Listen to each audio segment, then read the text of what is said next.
Here are some interesting facts about orbital mechanics. Orbits are not perfectly circular. While we often depict orbits as perfect circles, in reality, most orbits are elliptical.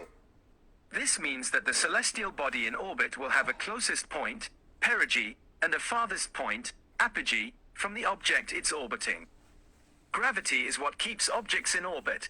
The gravitational pull of a larger object, like a planet or star, is what keeps a smaller object in its orbit.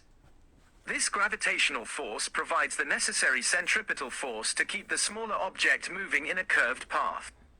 Orbital velocity changes. The speed of an object in orbit changes depending on its position in the orbit. It moves fastest at its closest point, perigee, and slowest at its farthest point, apogee. This is due to the conservation of energy principle. Orbital inclination, the angle between the plane of an orbit and a reference plane, usually the equator of the central body, is called the orbital inclination. It determines the orientation of the orbit in space.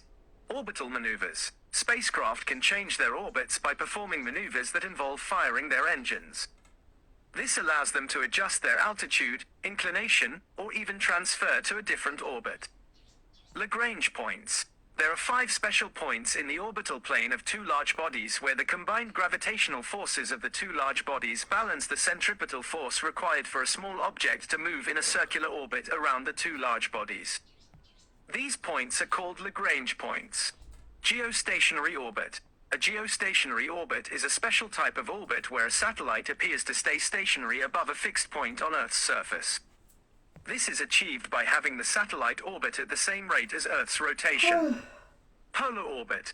A polar orbit is an orbit that passes over the poles of a planet. This type of orbit is useful for remote sensing satellites because they can cover the entire surface of the planet over time. Orbital debris. There is a lot of debris in orbit around Earth, including old satellites, rocket stages, and fragments from collisions. This debris poses a risk to active satellites and spacecraft.